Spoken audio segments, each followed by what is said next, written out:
वैसे दानव को वध करने के लिए माँ भगवती आती है, तो माँ भगवती के साथ में 108 देवियाँ आ जाती है। इसका जो विष्णु का पत्नी भगवान लक्ष्मी जी हैं, वे चक्र से काटती है, उनके शरीर से रक्त गिरता है।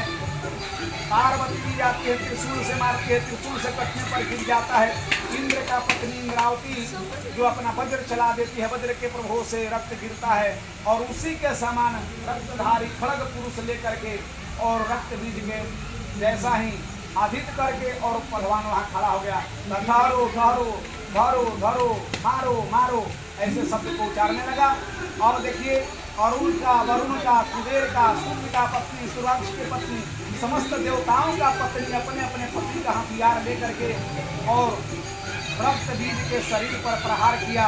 रक्त बीज के प्रहार करने पर रक्त उनसे शरीर से निकला और रक्त निकल करके वहाँ अधिक हुआ, और उन्हीं के समान दानव तैयार हो जाते हैं।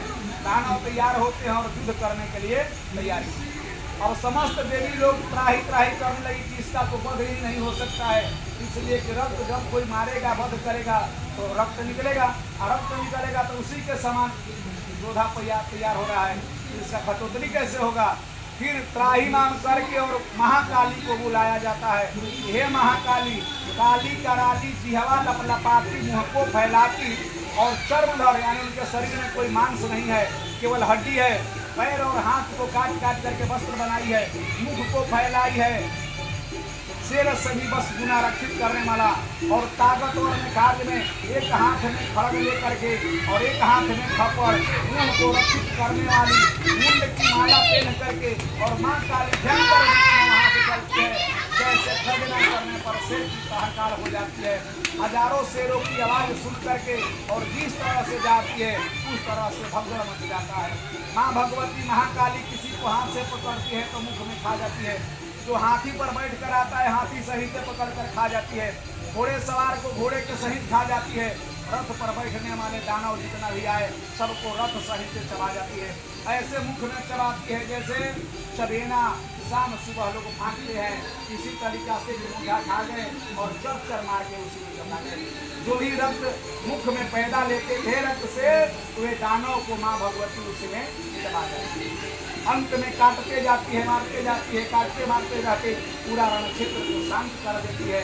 फिर अंत में रक्त बीज को असिद्ध करने पर उनको बालों को पकड़ करके और तीक्ष्ण तलवारों द्वारा उनका गर्दन को काटती है, जो रक्त निकला खप्पड़ में उठा करके और उन्हीं को पीने के बाद में रक्त बीज का वहां पर समाप्ति हो चुका।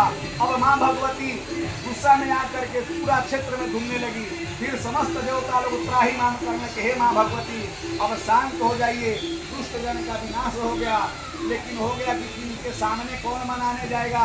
देवी देवता को कार्य में भगवान ब्रह्मा विष्णु महेश अरुण वरुण कुबेर सब लोग मिल करके भगवान शिव के पास जाते हैं कि हे प्रभु आप ही इनका कोई उपाय करें जिससे माँ शांत हो जाए, अन्यथा विनाश हो जाएगा। तो शांत करने के लिए भगवान भोलेनाथ वहाँ पर जाते हैं इस कार्य को कि माँ भगवती को देख करके भी शांत हो जाए, और रास्ते में लेके जाते हैं। माँ भगवती महाकाली उसी रास्ते से जाती है, जो ही पैर हल्का पड़ता है भगवान भोलेनाथ के शरीर पर नाग की पुकार सुन करके उनका ध्यान मोहित हो जाता है, और उसी समय अपना जिह्वा को निकाल करके शर्मिंदा हो जाती है। बाप रे बाप, ऐसा तो गलती हो गया जो कि हमारे पति के ही देह पर हमारा लाभ करने वाला। प्रेम से बोलिए शंकर भगवान की जय, महाकाली की जय, नौ देवी